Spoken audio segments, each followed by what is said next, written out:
Credit card का इस्तेमाल करने को लेकर पक्ष और विपक्ष में खूब तर्क दिए जाते हैं। कुछ लोग इसे कर्ज के मकड़ जाल में फंसने का जरिया मानते हैं, तो कुछ वित्तीय जरूरतों को पूरा करने के लिए शानदार विकल्प बताते हैं। अगर आप क्रेडिट कार्ड का इस्तेमाल करते हैं तो आपको ये पता होना चाहिए कि इसका कैसे ज़्यादा से ज़्यादा फ़ायदा उठा सकें, इसके ज़रिए कैसे आप मजबूत कर सकते हैं अपना क्रेडिट स्कोर। इस बारे में बातचीत करने के लिए आज हमारे साथ मौजूद हैं माई9 एक्सपर्ट एवं सेबी रजिस्टर्ड CFP जितेंद्र सोलंकी जी। जितेंद्र जी, बहुत बहुत स्वागत है एक बार फिर से माई9 के इस मंच पर चैन की सांस में आपका। नमस्कार विपुल जी। नमस्कार सर। और सबसे पहला सवाल तो यही जानेंगे, अभी हमने खास रिपोर्ट दिखाई क्रेडिट कार्ड को लेकर के। आपसे पहला सवाल ये रहेगा, क्रेडिट कार्ड के साथ जो बाकी अन्य कर्ज की स्थिति में क्रेडिट यूटिलाइजेशन रेशियो यानी CUR कैसे कैलकुलेट किया जाता है और इसका क्रेडिट स्कोर पर किस तरीके का असर देखने को मिलता है? देखिए, क्रेडिट कार्ड यूटिलाइजेशन रेशियो जो है वो जो टोटल आपका आउटस्टैंडिंग होता है और कितने आपके पास क्रेडिट कार्ड है उसका टोटल कितना आपके पास जो है क्रेडिट लिमिट अवेलेबल है, तो उसके बेस पर क्रेडिट यूटिलाइजेशन रेशियो कैलकुलेट होता है। बेसिकली CUR आपको ये बताता है कि आपके पास जो जितनी लिमिट है उस लिमिट का आप कितना यूटिलाइज कर रहे हैं। और अगर किसी आम आदमी के समझ के लिए देखा जाए तो जितना CUR आपका हाई होगा उतना ही सिबिल स्कोर पे या आपके क्रेडिट स्कोर पे इम्पैक्ट ज्यादा आएगा। कहने का मतलब ये है कि अगर आप ज्यादा क्रेडिट कार्ड इस्तेमाल करते हैं और उसको उसका यूज ज्यादा कर रहे हैं तो इसका मतलब आपको फाइनेंस की नीड ज्यादा है, आपको क्रेडिट की नीड ज्यादा है, तो उसका इम्पैक्ट आता है। तो क्रेडिट यूटिलाइजेशन रेशियो जो है ये देखा जाता है कि आपके पास अगर मल्टीपल क्रेडिट कार्ड भी हैं तो टोटल उनपे कितनी लिमिट है और टोटल क्रेडिट कार्ड्स को मिला के आप कितना यूटिलाइज कर रहे हैं, उसके बेस पर आपका CUR जो है वो निकाला जाता है, जो आपके क्रेडिट स्कोर पर एक इम्पैक्ट करता है। तो आप ये कह रहे हैं कि अगर हमारा CUR ज़्यादा है यानी कि हमारे पास लिमिट ज़्यादातर कार्ड्स में मिल रही है तो फिर आपके सिबिल स्कोर और बेहतर होने की संभावनाएं और ज़्यादा बढ़ जाती हैं? देखिए, आपके पास कितना क्रेडिट लिमिट आपको मिला हुआ है और कितना यूटिलाइजेशन आप कर रहे हैं, क्रेडिट स्कोर पे इस बात का इम्पैक्ट करता है कि आप आखिर कितना यूटिलाइज कर रहे हैं। जितना, जैसे मैंने कहा, जितना आप ज्यादा यूटिलाइज करेंगे तो बोलते हैं ना कि आपको क्रेडिट की भूख ज्यादा है, यानी कि आपके फाइनेंसेस ज्यादातर क्रेडिट पे डिपेंडेंट है। तो अगर क्रेडिट पे डिपेंडेंट होंगे तो आपका वो सिबिल स्कोर इम्पैक्ट कर जाएगा। तो ये पॉजिटिव होगा या नेगेटिव होगा सिबिल स्कोर इसका अगर मान लीजिए किसी व्यक्ति को इंडिविजुअली ज़्यादा क्रेडिट कार्ड पे निर्भरता उसकी बढ़ रही है और क्या अगर वो ज़्यादा से ज़्यादा खर्च कर रहा है तो उसका जो प्रभाव है वो नेगेटिव पड़ेगा या सकारात्मक पड़ेगा? देखिए, अगर आपका CUR ज्यादा आता है यानी कि आपकी क्रेडिट जो लिमिट है उसका आप मैक्सिमम यूटिलाइज कर रहे हैं तो ये आपके सिबिल स्कोर पे नेगेटिवली इंपैक्ट करता है, क्योंकि इसका मतलब है कि आपके जो फाइनेंसेस है, पर्सनल फाइनेंस, जो क्रेडिट पे बहुत ज्यादा डिपेंडेंट है। चलिए, ये बहुत महत्वपूर्ण बात रही कि जो लोग बहुत ज़्यादा यूटिलाइज करते हैं क्रेडिट कार्ड को और काफ़ी हद तक सारे सामान क्रेडिट कार्ड से लेते हैं तो उनके लिए बहुत सकारात्मक, उनके लिए एक बहुत अच्छी जानकारी यहाँ पर आपने दी है। अब दूसरा सवाल ये है, क्रेडिट कंपनियां जब भी आप क्रेडिट कार्ड के जरिए शॉपिंग करें तो बिल की EMI बनवाने पर खास तौर से उनका जोर रहता है। और मान लीजिए कि अगर कोई व्यक्ति इसको चुनता है तो इसका किस तरीके का असर देखने को मिलता है, क्योंकि आजकल जो खास तौर से जो कंज्यूमर ड्यूरेबल के सामान हैं, जो डेली यूज के सामान हैं, जैसे मोबाइल फ़ोन, इलेक्ट्रॉनिक सामान हुआ, फ्रिज हुआ, AC हुआ, बहुत लोग जो है वो EMI बंधवा देते हैं एक मुश्त इतनी रकम देने के बजाय। इसका किस तरीके का असर पड़ता है और कितना ब्याज जो है ज़्यादा देना पड़ता है, और अगर आप समय पे EMI दे रहे हैं तो क्या असर होता है, EMI कोई मिस हो गई तो किस तरीके का असर पड़ता है? देखिए विपुल जी, कहते हैं ना कि कोई भी फ्री लंच नहीं होता है, तो आपको अगर कोई भी सुविधा दी जाती है तो उसका कंपनी कहीं ना कहीं आपसे चार्ज वसूल करती है। तो अगर आप देखेंगे क्रेडिट कार्ड, मान लीजिए आपने कोई शॉपिंग की और उस शॉपिंग के अमाउंट को आपने EMI में कन्वर्ट कर दिया। अब इसके दो इम्पैक्ट होते हैं। पहला, जितना EMI में कन्वर्ट हुआ उतना आपका क्रेडिट कार्ड का यूटिलाइजेशन ब्लॉक हो गया। उसके ऊपर आप जितना करेंगे तो ये हमेशा उसमें ऐड होता चला जाएगा। दूसरा, जब आप वन टाइम परचेज में क्रेडिट कार्ड को इस्तेमाल करते हैं, बहुत से रिवॉर्ड पॉइंट, डिस्काउंट आपको मिलते हैं, वो सब बंद हो जाएंगे। तीसरा इम्पैक्ट ये होगा कि अगर इसमें से कोई भी EMI मिस हो गई तो आपके ऊपर इंटरेस्ट चार्ज हो जाएगा, और क्रेडिट कार्ड का इंटरेस्ट हम देखते हैं हमेशा सबसे ज्यादा होता है। तो ये 3 इम्पैक्ट बड़े होते हैं। और एक चौथा और जो रीजन है वो ये कि EMI आप कितने टाइम की बांधते हैं वो ये बताएगा कि आप कितना इंटरेस्ट पेमेंट करते हैं। जितना आपका ज्यादा टेन्योर होगा उतना आप ज्यादा इंटरेस्ट एडिशनल जो है कंपनी को देंगे, क्रेडिट कार्ड कंपनी को देंगे। तो ईएमआई में आप कन्वर्ट कराना सुविधा के लिए हो सकता है, लेकिन मेरी राय में अगर आपकी जेब उसको अलाउ नहीं करती है तो बेहतर होगा उसको अवॉइड करना, रेदर उसको ईएमआई में कन्वर्ट करके और उस चीज को खरीद ले। अब आजकल जो नया फैशन चला है, जब भी कोई बड़ी सेल आती है किसी ऑनलाइन प्लेटफॉर्म पे, तो फलाने क्रेडिट कार्ड पे नो इंटरेस्ट ईएमआई, ये नो इंटरेस्ट ईएमआई का कुछ, क्या इसके पीछे भी कोई छुपा हुआ इंटरेस्ट रहता है या वाकई में इस पर कोई चार्ज नहीं लगता है? क्योंकि बहुत सारे लोग बड़ी संख्या में, खास तौर से फ़ोन, लैपटॉप जैसी चीज़ें जहाँ पर नो ईएमआई का विकल्प दिखता है, नो इंटरेस्ट ईएमआई का दिखता है कि इस पर कोई ब्याज नहीं लगेगा, उस ऑप्शन की तरफ जाते हैं। आपका इस पर कोई टेक होगा क्या? नहीं, देखिए ऐसा नहीं है। पहली बात तो किसी भी तरह का ईएमआई कन्वर्जन होता है या किसी भी तरह का बेनिफिट होता है, कहीं ना कहीं कॉस्ट में वो इनबिल्ट होता है। दूसरा, जब भी कोई कंपनी इस तरह के ऑप्शन लाती है तो एक वन टाइम सर्विस चार्ज करती है। तो यानी कि ऐसा नहीं है कि आपके ऊपर जो है कोई भार नहीं लग रहा है या कोई इंटरेस्ट आपसे नहीं लिया जा रहा है। मेरी राय में कहीं ना कहीं ये कॉस्ट में इनबिल्ट होता है जब भी इस तरह के ऑप्शन आते हैं। और तीसरा, मैंने कहा कि जो आपको एक वन टाइम परचेज पे जो बेनिफिट मिलते हैं, यानी कि जो आप कम कॉस्ट में ले सकते हैं, वो बेनिफिट आप लूज कर जाते हैं जो आप ईएमआई में परचेज करते हैं। तो सबसे बड़ा तो वही आपके लिए नेगेटिव हो गया कि आपने जो है जो कम कॉस्ट में आप वन टाइम परचेज में ले सकते थे, वो ईएमआई में कन्वर्ट करने में आप ज्यादा कॉस्ट पे कर रहे हैं। बिल्कुल। अब आते हैं अगले तीसरे सवाल पे, और सवाल ये है कि विभिन्न परिस्थितियों में वित्तीय संस्थान ग्राहकों को लोन चुकाने के लिए सेटलमेंट का विकल्प देते हैं। लोन के सेटलमेंट की स्थिति में क्रेडिट स्कोर कैसे संभाल सकते हैं? क्योंकि कई बार हम देखते हैं कि मान लीजिए अगर 2 लाख का अमाउंट है, वो 1 लाख में सेटल हो गया, 1,50,000 पे सेटल हो गया। इसका ओवरऑल आपके क्रेडिट स्कोर पर किस तरीके का असर पड़ता है? भविष्य में आपको कोई होम लोन लेना है, किसी और तरह का पर्सनल लोन लेना है, कार लेनी है, उस पर किस तरीके का असर इस पर पड़ता है? देखिए, किसी भी तरह का लोन सेटलमेंट के लिए अगर आप जाते हैं तो वो आपके लिए नेगेटिव है। उसका कारण ये है कि कंपनी के पॉइंट ऑफ व्यू से, बैंक के पॉइंट ऑफ व्यू से, जो आपको आगे का लोन देगा उसके हिसाब से आपने जो क्रेडिट लिया था, अपनी जरूरत से ज्यादा ले लिया था, जिसको आप मैनेज नहीं कर पाए। तो अगर आप पास क्रेडिट को अगर आप मैनेज नहीं कर पा रहे हैं तो फ्यूचर में जो भी बैंक आपको लोन देगा या कंपनी लोन देना चाहेगी, वो जो है लोन देने से मना भी कर सकती है इसके बेस पर। अब सेटलमेंट में जब आप वन टाइम सेटलमेंट करते हैं, कम पेमेंट करके सेटलमेंट करते हैं, सेटलमेंट आपके, अगर आप सिबिल स्कोर देखेंगे तो सिबिल स्कोर में ये सेटलमेंट दिखाई देता है और ये 7 साल तक आपके रिकॉर्ड में रहता है। तो यानी कि जो भी बैंक इंस्टीट्यूशन है वो खैर आपका जो पुराना रिकॉर्ड जितना भी है शुरू से लेकर अब एंड तक वो सब देख सकता है। लेकिन अगर आपने कोई सेटलमेंट करा हुआ है या रिटर्न ऑफ भी हुआ है, आप पे नहीं कर पाए, तो ये आपके क्रेडिट स्कोर को नेगेटिवली इंपैक्ट करता है और इससे भविष्य में जो लोन मिलने की जो संभावना है वो कम हो जाती है। आपने कहा कि ये 7 साल तक आपके अकाउंट में, आपकी हिस्ट्री में दिखाई देगा। अब सवाल ये उठता है कि अगर मान लीजिए किसी कारणवश इस तरह की घटना किसी के साथ हुई, या आजकल चूँकि बहुत सारे फ्रॉड भी हो रहे हैं और वहाँ पर कोई सेटलमेंट होता है और एक्स अमाउंट दे करके सेटल हो गया, अब इस स्कोर को सुधारने के लिए जो तमाम दर्शक हमें देख रहे हैं वो कैसे सुधार सकते हैं? या फिर ये चीज़ें अब 7 साल के लिए ब्लॉक हो गई हैं कि आपको अब अगले 7 साल के लिए लोन मिलने में काफ़ी मुश्किल होगी? नहीं, इसको सुधारने की तरीके हैं। अगर आप क्रेडिट अपनी हिस्ट्री इंप्रूव कर सकते हैं और ये दिखा सकते हैं कि मैं क्रेडिट अच्छे से मैनेज करता हूँ, तो आपका क्रेडिट स्कोर इंप्रूव हो जाता है।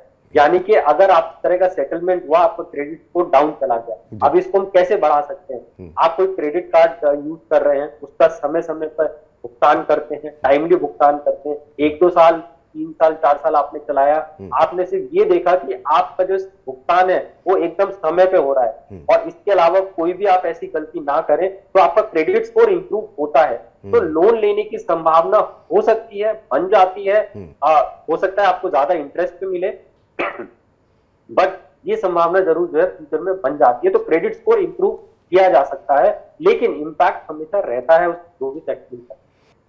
तो जैसा सोलंकी जी ने बताया कि हालांकि अगर आप कोई सेटलमेंट करते हैं तो इसका असर जो है वो लंबे समय तक रहता है, लेकिन हाँ, इसके सुधार की संभावना भी रहती है कि भविष्य में जो भी अगर आपके पास क्रेडिट कार्ड है या बाकी जो आपको ईएमआई पे करनी है, वो अगर आप समय पे करते रहें तो उसका जो है असर जो है वो कम हो सकता है, आपका क्रेडिट स्कोर बढ़ सकता है। अब इन दिनों एक और शिकायत आ रही है सोलंकी जी, वो ये कि बिना कर्ज लिए क्रेडिट स्कोर जो है वो ख़राब होने की शिकायतें बहुत सारी आ रही हैं। अब इसके लिए अपनी शिकायत कहाँ करें और अपने क्रेडिट स्कोर में सुधार कैसे कराएं? क्योंकि बहुत लोग हैं कि क्रेडिट कार्ड भी इस्तेमाल नहीं कर रहे हैं, कोई कर्ज भी नहीं लिया हुआ है, फिर भी पता लगता है कि जब वो लोन के लिए जा रहे हैं तो कह रहे हैं कि नहीं आपका क्रेडिट स्कोर अच्छा नहीं है। तो ऐसे लोगों के लिए क्या कुछ करना चाहिए? आज के समय में हम जनरली देखते हैं कि जब भी हम लोन लेने जाते हैं तो कई बार क्या होता है कि बैंक लोन रिजेक्ट कर देता है, और जब हम रिजेक्शन का रीजन जानने जाते हैं तो पता लगता है कि हमारे अकाउंट में कोई ऐसा कार्ड, क्रेडिट कार्ड आउटस्टैंडिंग या ऐसा लोन चढ़ा हुआ है जो हमने कभी लिया ही नहीं। ये बड़ी विचित्र परिस्थिति हो जाती है, क्योंकि शायद किसी ने आपके अकाउंट में गलत आउटस्टैंडिंग चढ़ा दिया या किसकी गलती से हुआ आपको पता ही नहीं लगता है। तो अब इससे कैसे बचा जा सकता है? इसके दो रास्ते हैं। पहला, आपको समय समय पर अपना सिबिल स्कोर चेक करते रहना चाहिए। जब आप समय समय पर सिबिल स्कोर चेक करते हैं तो आपको पता लगता है कि सिबिल आपका पूरा रिकॉर्ड दिखाता है, कौन सा लोन है, कब आपने लिया था, कितनी आउटस्टैंडिंग है। तो उसमें अगर कोई गलत चढ़ा हुआ है तो आप सिबिल के साथ डिस्प्यूट रेज कर सकते हैं। सिबिल उस डिस्प्यूट को रिजॉल्व करने के लिए बैंक से वेरीफाई करता है, और अगर बैंक हाँ या ना बोलने पर सिबिल, अगर बैंक ना बोल देगा तो सिबिल उसको रिकॉर्ड से हटा देगा। तो आप सिबिल के साथ डिस्प्यूट रेज कर सकते हैं, और दूसरा बैंक के साथ भी वेरीफाई कर सकते हैं कि आपके नाम पे कभी क्या कोई लोन दिया गया था। अगर दिया गया था तो हो सकता है कोई फ्रॉड हुआ हो, और अगर दिया ही नहीं गया था तो गलती से वो चढ़ गया है। तो आपको दोनों तरफ ये वेरीफाई करना चाहिए, लेकिन इसका सबसे आसान तरीका ये है कि सिबिल स्कोर अपना समय समय पर चेक करते रहे। सिबिल का जो डाटा है उस डाटा में सब कवर होता है, आपके जितने लोन्स है वो सब उसमें दिखाई देते हैं। अब आगे बढ़े अगले सवाल पे, तो बहुत सारे लोग ऐसे होंगे जो कि अब नई नौकरियां लगी हैं या नए नए क्रेडिट कार्ड उनको मिल रहे हैं, उनको नहीं पता होगा सिबिल क्या होता है, सिबिल स्कोर कैसे चेक करते हैं। अगर आप 2-4 लाइनों में अगर उन्हें आप समझा पाएँ कि किस तरीके से सिबिल स्कोर चेक किया जाता है, कितना स्कोर अच्छा स्कोर माना जाता है, कितना स्कोर खराब स्कोर माना जाता है। देखिए, सिबिल की वेबसाइट है www.sibil.com। आप इस वेबसाइट पे जाके साल में एक बार आपको फ्री स्कोर चेक करने का ऑप्शन मिलता है। इसके बियॉन्ड अगर आप रेगुलर चेक करना चाहते हैं तो आपको सब्सक्रिप्शन बेस्ड सर्विसेज लेनी पड़ती है। सिबिल में आपको एक लॉगिन दिया जाता है, उस लॉगिन में जब आप देखेंगे तो आपका पूरा क्रेडिट हिस्ट्री उसमें आ जाती है। क्या आउटस्टैंडिंग है, कौन से बैंक से आपने कब लोन लिया था, कितनी ईएमआई पे करी थी, कितनी ईएमआई बाउंस हुई, तो सब डाटा आ जाता है। तो इस तरह से आप अपना सिबिल स्कोर चेक कर सकते हैं। अब कितना अच्छा होता है सिबिल स्कोर? आमतौर पर अगर 750 से ज्यादा आपका सिबिल स्कोर है तो वो अच्छा माना जाता है, बहुत ही अच्छा माना जाता है, बैंक की कंसल्टेशन में सबसे ऊपर आता है। 750 से नीचे है तो 700 से 750 के बीच में होगा तो भी एक ठीक ठाक स्कोर है, लेकिन अगर 700 से नीचे स्कोर जाएगा तो वो एक खराब स्कोर माना जाता है। फिर आपको ये देखना होगा कि आप अपने स्कोर को कैसे इंप्रूव करें। तो ये छोटी छोटी चीज़ें हैं जिनका आपको ध्यान रखना है। भविष्य में आप घर प्लान कर रहे हैं, गाड़ी प्लान कर रहे हैं, और पता लगा लास्ट मोमेंट पे जब आपने सारी प्लानिंग कर ली, पैसे इकट्ठा कर लिए, पता लगता है आपका लोन कैंसिल हो जाए। तो इसलिए इन समय समय पर सिबिल स्कोर अपना चेक करते रहें, ताकि अगर आपने जो प्लानिंग की है उसको सही तरीके से आप एग्जीक्यूट कर पाएँ। अब एक बड़ी समस्या जो है वो ये है कि फाइनेंशियल फ्रॉड के नए नए तरीके अब सामने आ रहे हैं। इनमें से कुछ ऐसे ही मामले उजागर हो रहे हैं जिनमें किसी दूसरे व्यक्ति के नाम पर लोन ले लिया गया, जिसका जिक्र भी आप कर रहे थे। कहीं मेरे नाम पर तो कोई लोन नहीं चल रहा है, इसका पता कैसे लगाएं? ये जो अभी आपने तरीका बताया कि समय समय पर सिबिल चेक करते रहें, ये तो तरीका चलिए ठीक है। इसके अलावा भी कोई ऑप्शन है कि मतलब, क्योंकि हर व्यक्ति कई बार इतना सजग नहीं होता है। हम कोशिश कर रहे हैं लगातार इस तरह के शोज़ करके कि ताकि लोगों को अवेयर किया जाए। लोगों को पता तभी लगता है जब वो लोन के लिए अप्लाई करते हैं। तो इसके लिए और कोई ऑप्शन है या सिर्फ यही तरीका है कि साल में एक बार अपना सिबिल चेक करते रहें? देखिए, सबसे आसान तो सिबिल स्कोर होता है, और आज की डेट में ये स्कोर बहुत सारे ऐप पे भी अवेलेबल है। आप पेटीएम यूज करते हैं, पेटीएम आपको अपना स्कोर बताता है, सिबिल स्कोर क्या चल रहा है, और दूसरे भी जो ऐप है वहां से आपको पता लग जाता है। तो आजकल सिबिल स्कोर चेक करना बहुत ही आसान तरीका हो गया है। तो अगर आप सिबिल स्कोर चेक करना चाहें, और मेरी राय में सिबिल सबसे आसान भी तरीका है, क्योंकि आपको सिर्फ लॉगिन करना है और चेक करना है, आपकी पूरी क्रेडिट हिस्ट्री आ जाती है, और कहीं और आपकी क्रेडिट हिस्ट्री इस तरीके से नहीं दिखाई जाएगी जिस तरह से आपको सिबिल दिखाता है। चलिए, अब तो उम्मीद करते हैं क्रेडिट कार्ड से जुड़ी हुई तमाम जो अच्छी बातें हैं, जो खराब बातें हैं, उन तमाम पहलुओं पे हमने बातचीत की। अगर आप भी क्रेडिट कार्ड का इस्तेमाल करते हैं तो छोटी छोटी चीज़ें हैं, समय पर भुगतान करना, देखना कोई ईएमआई मिस ना हो जाए, कहीं आप किसी को जो है आपके साथ कोई फ्रॉड तो नहीं हो रहा है, लोन लेना है सिविल चेक करते रहना, छोटी छोटी चीज़ों का ध्यान रखेंगे तो आपका भविष्य जो है वो सुरक्षित रहेगा। अब सवाल जवाब का सिलसिला आगे बढ़ाते हुए अगले सेगमेंट की तरफ चलते हैं और मनी 9 के जो हमारे तमाम दर्शक हैं उनके सवालों को भी अपने कार्यक्रम में शामिल करते हैं। पहला सवाल हमें भेजा है राहुल पराशर जी ने, जो कि पटना से हैं, बिहार से। इनका सवाल यह है कि मेरे पास लंबे समय से 5 क्रेडिट कार्ड बने हुए हैं, आमतौर पर मैं सिर्फ 2 कार्ड का ही इस्तेमाल वो करते हैं, आदर्श रूप से कितने कार्ड रखना सही है और मुझे क्या करना चाहिए?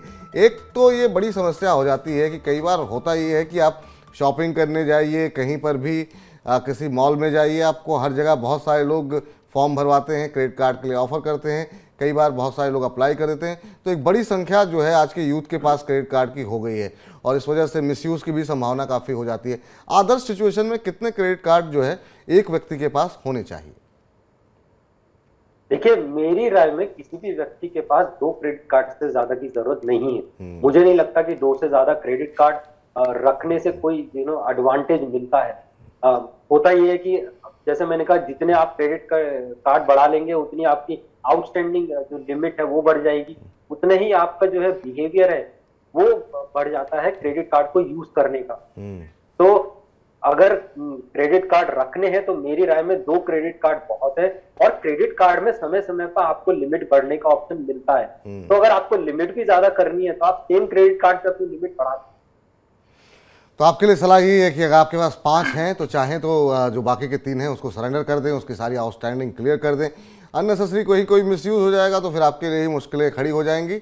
2 क्रेडिट कार्ड रखें, उतना एक व्यक्ति के लिए पर्याप्त होता है और समय समय पर आपकी अगर क्रेडिट हिस्ट्री अच्छी है तो लिमिट भी आपकी बढ़ती रहेगी। अगले दर्शक के पास चलते हैं। सुकृति चौहान जी हैं, जो कि चंडीगढ़ से मौजूद हैं। अब इनका सवाल यह है कि मैं अमेजन और फ्लिपकार्ट से नियमित रूप से शॉपिंग करती हूँ, ये टोकनाइजेशन क्या मसला है? मेरे क्रेडिट और डेबिट कार्ड पहले की तरह ही काम करेंगे या नहीं? इस बारे में मुझे क्या करना होगा, ये जानना चाह रही हैं सुकृति जी। टोकनाइजेशन क्या होता है? देखिए, ऑनलाइन फ्रॉड्स को रोकने के लिए आरबीआई ने नया मैंडेट निकाला है, और अब कोई क्रेडिट कार्ड या डेबिट कार्ड यूज होगा तो टोकनाइजेशन के बेस पे होगा। अब टोकनाइजेशन क्या होता है? मान लीजिए आपने उबेर या किसी कहीं पर आपने जो है पेमेंट करना है आपको, तो पहले जो मर्चेंट होगा वो एक क्रेडिट कार्ड का आप जो यूज कर रहे हैं उसका एक टोकन डेवलप होगा।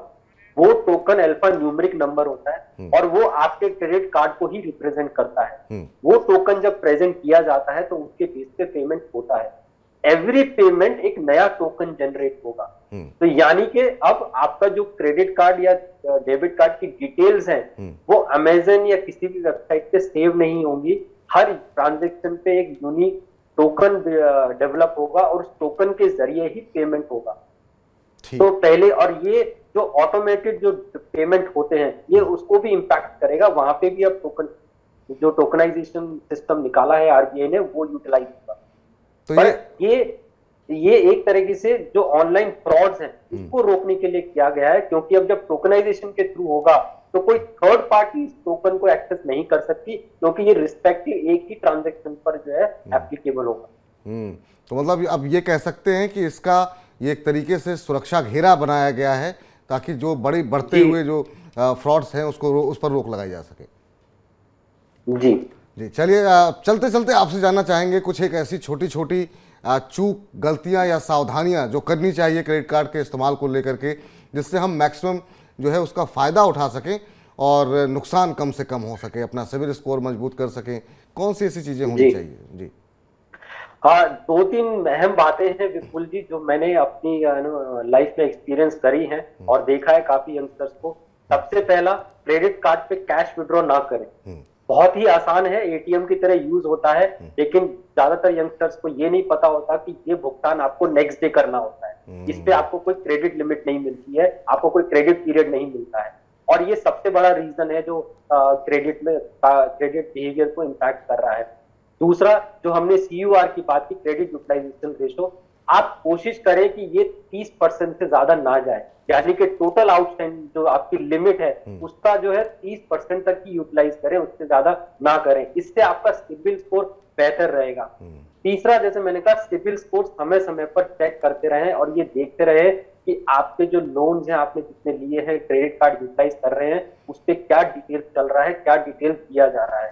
और चौथा, 2 क्रेडिट कार्ड से ज्यादा का यूसेज मुझे नहीं लगता किसी इंडिविजुअल को जरूरत होगी। 2 क्रेडिट कार्ड बहुत है। आपको अगर ज्यादा लिमिट चाहिए, उन्हीं क्रेडिट कार्ड से आपको ज्यादा लिमिट मिल सकती है। बहुत बहुत शुक्रिया, बहुत बहुत धन्यवाद आपका जितेंद्र जी, हर बार की तरह इस कार्यक्रम में शामिल होने के लिए और इतनी महत्वपूर्ण जानकारी बताने के लिए। और निश्चित रूप से हमारे तमाम दर्शक इससे बहुत लाभान्वित हुए होंगे और क्रेडिट कार्ड का सही इस्तेमाल कैसे कर सकते हैं और छोटी छोटी चूक को ना करके और थोड़ी थोड़ी सावधानी बरत के कैसे वो चैन की सांस ले सकते हैं, ये आपने बहुत अच्छे तरीके से बताया। आपको इस कार्यक्रम में शामिल होने के लिए शुक्रिया और दशहरे की भी बहुत बहुत शुभकामनाएं। थैंक यू, आपको भी शुभकामनाएं। धन्यवाद सर।